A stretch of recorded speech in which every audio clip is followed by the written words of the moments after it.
안녕하세요. 닥터 MBC 이민아입니다.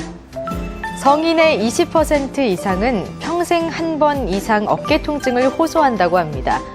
최근에는 스포츠 활동하시는 분들도 많아지고 사회가 고령화되면서 어깨 통증의 빈도가 증가하고 있는데요. 특히 일교차가 크고 날씨가 추운 겨울에는 유연성이 떨어지고 관절이 굳어져서 어깨 통증이 더욱 자주 발생한다고 합니다.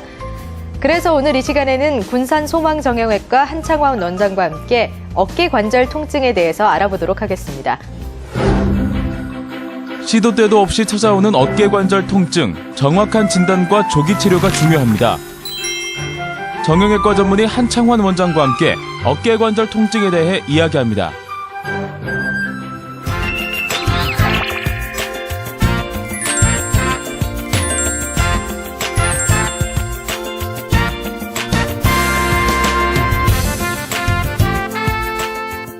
원장님 안녕하세요. 네, 안녕하세요. 반갑습니다. 반갑습니다. 네.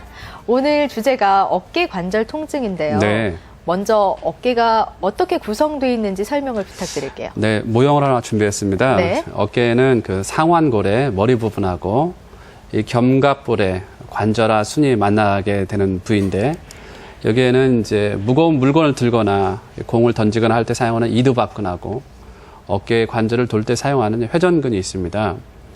이러한 그 어깨는 우리가 무거운 물건을 든다든지 아니면 공을 든다든지 수영을 한다든지 이러할 때 중요한 기관이고 잘 알다시피 새에서는 이제 날개 부분에 해당되는 부위가 되겠습니다. 그러니까 기본적인 일상 생활을 하는데 굉장히 중요한 부위다 이런 말씀이신데 네. 사실 어깨 통증을 호소하지 않는 분들이 없다고 할 정도로 정말 많으시거든요. 네, 그러겠죠. 네. 그러면 이런 분들은 어떻게 하는 게 좋을까요? 어깨 때문에 이 밤에 잠을 못 주무신 분들이 상당히 많은데요. 네. 어깨 통증 되신 분들 대부분 이제 50대 이상이잖아요. 그래서 아, 내가 50견이 걸렸구나 이렇게 생각하시고 어깨가 굳어갈 때 뭐 철봉을 한다든지 어깨 관절을 막 움직이면 이 고통이 없어지겠다 생각합니다. 하지만 50견은 운동을 하면은 나을지는 모르겠지만 어깨 관절에 회전근이 파열된 환자에서는 막 운동을 하면은 그 파열된 부위가 점점 더 커지고 더 찢어지게 됩니다. 따라서 어깨 관절 통증이 있을 때 정확한 진단과 그 치료가 중요하지 자기 마음대로 이렇게 치료하는 것은 네. 오히려 더 병을 키울 수가 있습니다. 주변에 둘러보면 네. 어르신분들 중에 어깨를 한 번도 다쳐보신 적이 없는데도 네. 되게 굉장한 통증이 있다라고 호소하시는 분들이 많으시거든요. 네. 이런 경우는 왜 그런 걸까요? 뭐 여러 가지 원인이 있겠지만요. 한 30대에서 50대 정도 되는데 밤에 잘 때 어깨가 찢어지듯이 아프고 어깨가 이제 부러지듯이 아프다. 네. 특히 뭐 다친 적이 없다. 이런 경우에는 한 석회화 건염을 한번 의심해 볼 수가 있습니다. 석회화 건염은 네. 저는 처음 들어보는 질환인데 네, 네. 어떤 질환인가요? 석회화 건염은 이제 어깨에 석회화 물질이 쌓이는 질환이 되겠습니다. 뭐 다친다든지 아니면 나이가 든다든지 아니면 그 회전근개의 어떠한 그 섬유성 변화에 의해서 석회화 물질이 쌓이는데요. 이 석회화 물질이 쌓일 때는 제일 처음에 만들어지는 석회화 시기가 있고 또 석회화 물질이 어느 정도 성숙하는 시기가 있고 또 석회화 물질이 이렇게 녹는 시기가 있습니다. 이 석회화 물질이 녹아가는 시기 때 아주 극심한 어깨에 통증을 호소하게 되겠습니다. 그러면 네. 석회화 건염은 어떻게 진단을 할 수 있을까요? 석회화 건염은 진단하기 쉽습니다. 아까 말씀하신 대로 이렇게 극심한 통증이 있는 환자들에서 단순한 그 엑스레이 촬영을 해보면은 엑스레이 상에서 그 어깨의 극상근이나 극하근 근처에 흰 석회화 음영이 보이기 때문에 네네. 진단을 아주 쉽게 할 수 있습니다. 그러면 네. 치료도 그만큼 간편한 편인가요? 치료가 간단하면 좋겠는데요. 일단은 그 약물 치료 너무 통증이 심하기 때문에 약물 네네. 치료를 해보고요. 네, 물리 치료도 좀 도움이 될 수도 있습니다. 또 때때로 어깨 관절에다가 진통제나 또는 요새 뭐 스테로이드 주사를 내서 염증을 좀 가라앉히면은 통증이 완화되는 경우도 간혹 있고, 또 요새는 그 체외 충격파라는 좋은 물리치료 기구가 있습니다. 네네. 그래서 그 부위에다가 체외 충격파를 주면은 통증 완화가 좀 되는 경우도 좀 있습니다. 만약에 네. 재활 치료를 꾸준히 받았는데도 계속 통증이 지속된다면 어떻게 해야 될까요? 일단 체외 충격파나 이런 적극적인 물리치료를 해봤는데도 통증이 지속된다. 네네. 그러면은 이런 경우는 관절 내시경을 한번 고려해 볼 수가 있습니다. 관절 내시경은 어깨에 조그마한 구멍을 통해서 직접 병소를 직접 보고 또 정확한 진단과 네. 정확한 그 치료를 할 수 있는 좋은 치료가 되겠습니다. 또 조기 회복이 될 수 있고 석회화 물질을 정확하게 잘 제거할 수 있기 때문에 통증이 심하고 보존적인 치료에 반응하지 않는 분들한테는 효과적인 치료 중에 하나입니다. 그러면 석회화 건염 외에도 어깨 네. 통증을 유발하는 질환들이 있을까요? 그럼요. 많죠.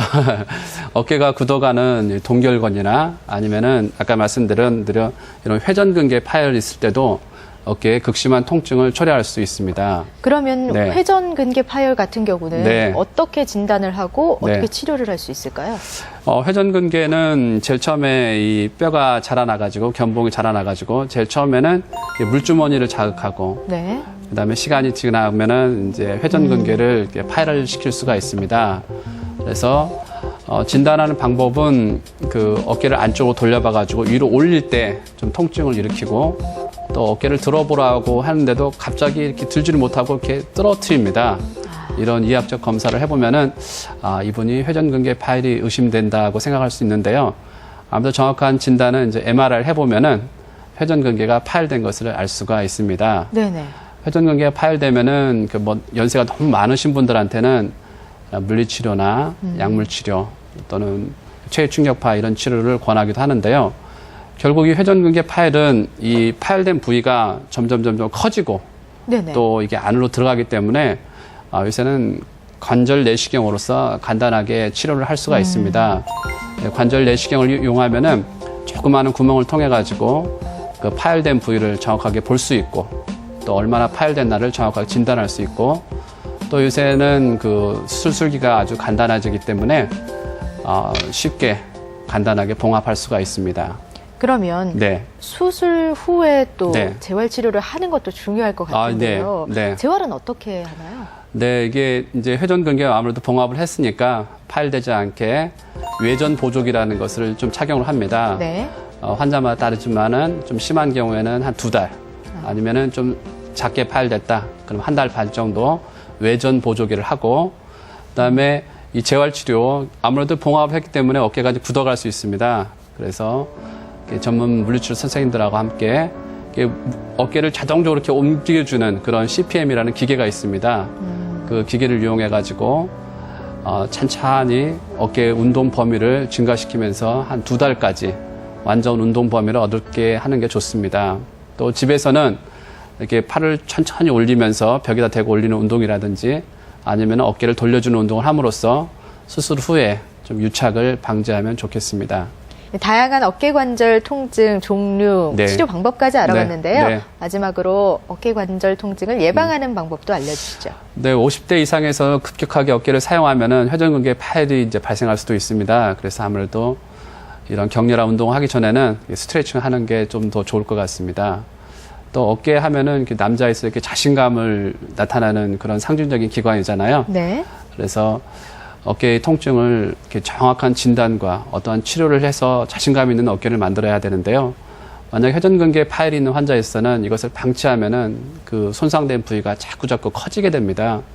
우리가 그 댐에서 조그만 댐이 손상되면은 얼른 치료를 하면 댐이 분비되는 걸 막을 수 있듯이 어깨 관절의 그런 손상도 조기 진단과 조기 치료가 자신감 있는 어깨를 만들 수 있을 것 같습니다. 네, 예방법까지 잘 들었습니다. 오늘 이 시간에는 정형외과 전문의 한창원 원장과 함께 어깨 관절 통증에 대해서 알아봤습니다. 원장님 오늘 말씀 고맙습니다. 네, 감사합니다.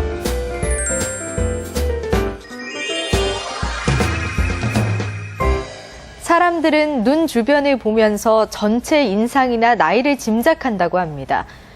눈가는 여러 신체 부위 중에서 가장 빨리 노화가 진행되는 곳인데요.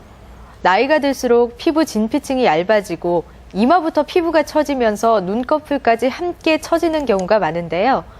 요즘은 젊은 사람들뿐만 아니라 중장년층의 경우에도 눈 성형을 하는 사람들이 늘고 있다고 합니다.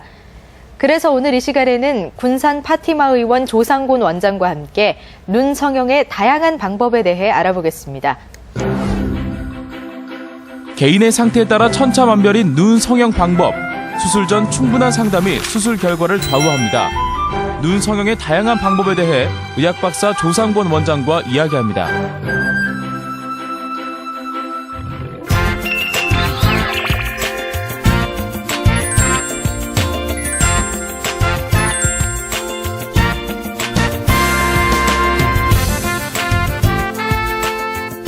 원장님 안녕하세요. 네, 안녕하세요. 예전에는 눈 성형하면 쌍꺼풀 수술을 떠올리는 경우가 많았는데요.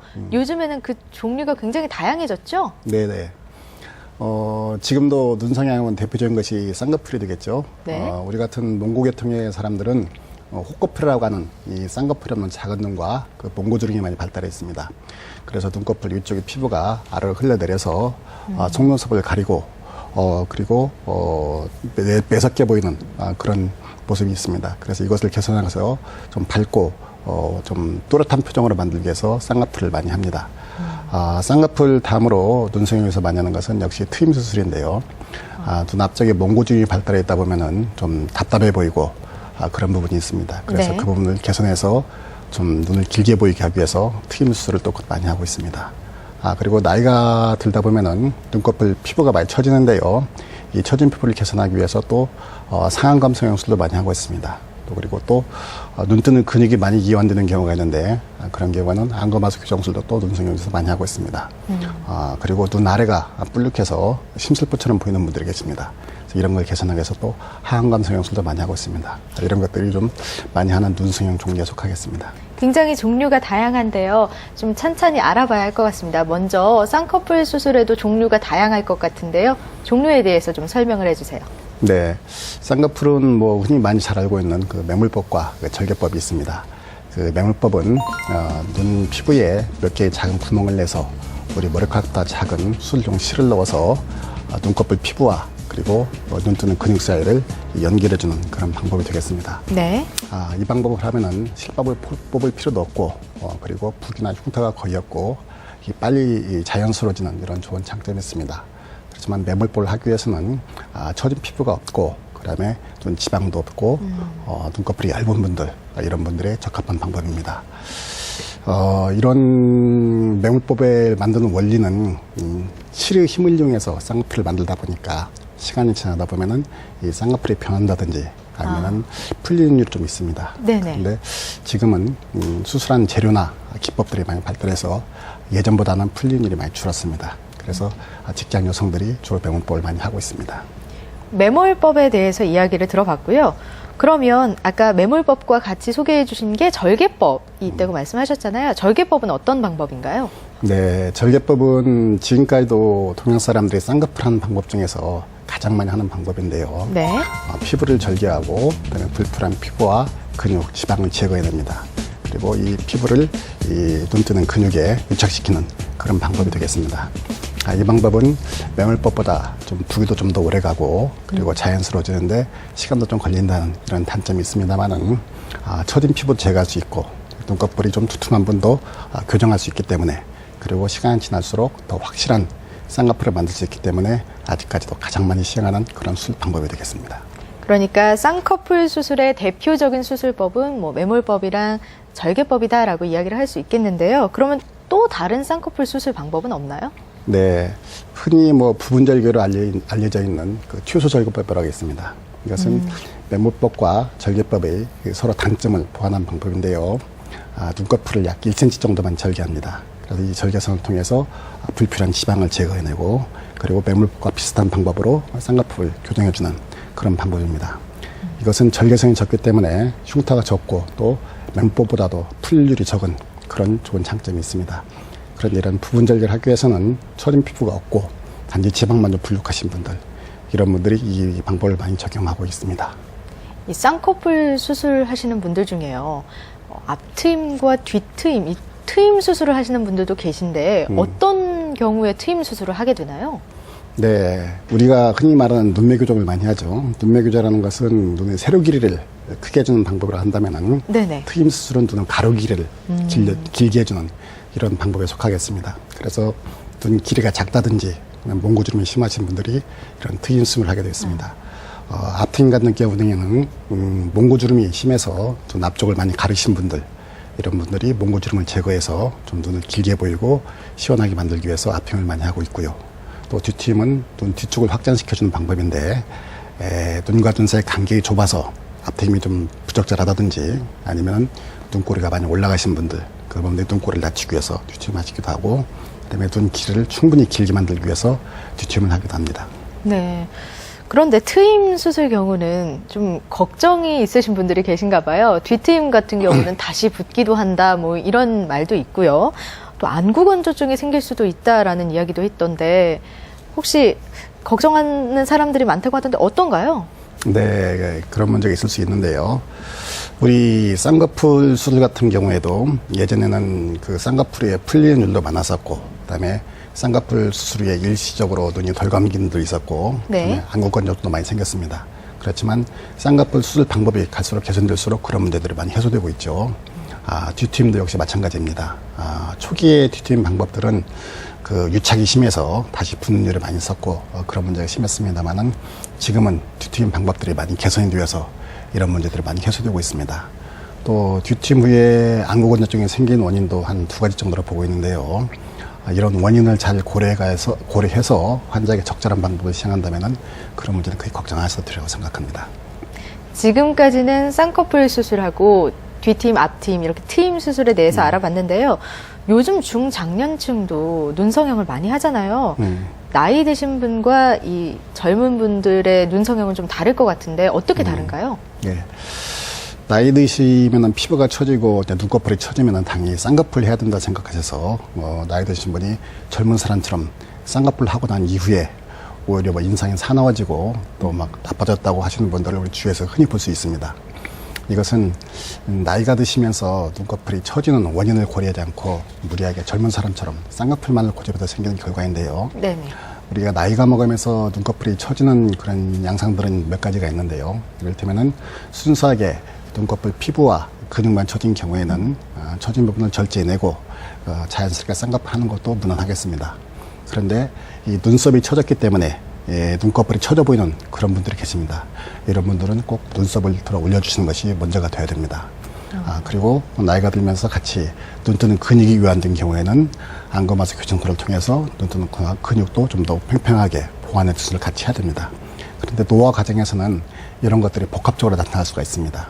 그래서 젊은 사람과 달리 몇 가지 수술을 같이 겸해줘야만 되는 경우도 있습니다. 중장년층의 경우에는요, 이런 경우도 있어요. 눈 뜨기를 조금 힘들어 하시면서 이마를 찌푸리시면서 이렇게 눈을 뜨시는 경우가 있는데, 이런 경우도 눈 성형으로 교정이 가능한가요?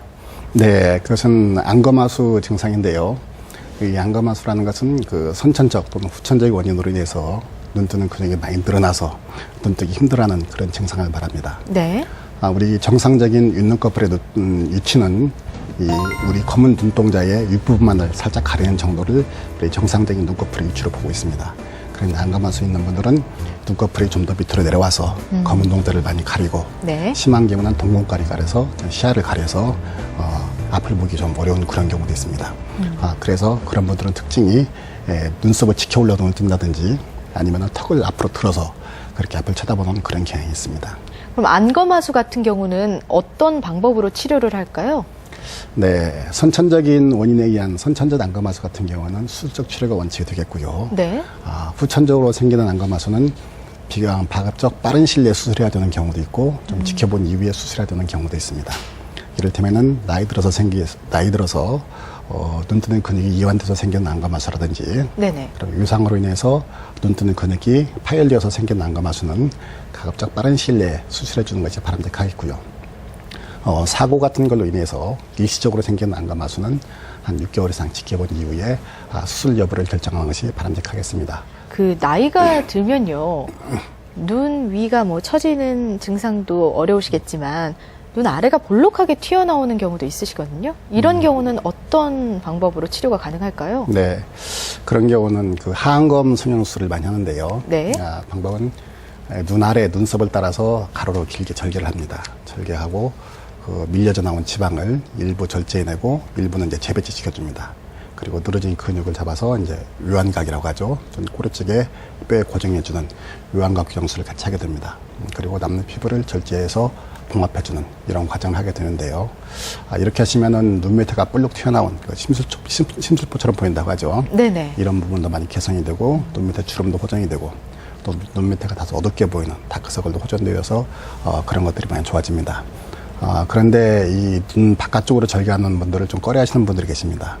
이런 분들은 눈 앞쪽에 결막을 통해서 지방만을 제거하는 방법도 있습니다. 이렇게 하면은 이제 흉터도 남지 않고 회복이 빠르기 때문에 젊은 여성이라든지 남성분들이 많이 좋아하는 그런 방법이 되겠습니다. 네, 잘 들었습니다. 오늘 이 시간에는 의학 박사 조성곤 원장과 함께 눈 성형의 다양한 방법에 대해서 함께 알아봤습니다. 원장님 오늘 말씀 고맙습니다. 네, 감사합니다.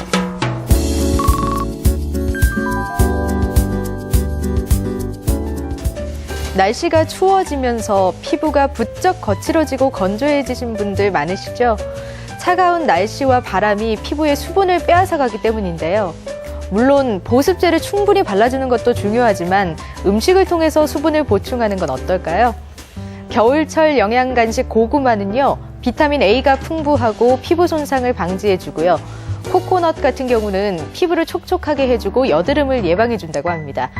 또 올리브와 아보카도 같은 경우는 비타민 E가 풍부해서 피부가 건조해지는 것을 막아준다고 하니까요. 고구마, 코코넛, 올리브, 아보카도 많이 드시고 피부 건강 챙기시기 바랍니다. 오늘 닥터 MBC 여기서 마치겠습니다. 함께해 주신 여러분 고맙습니다.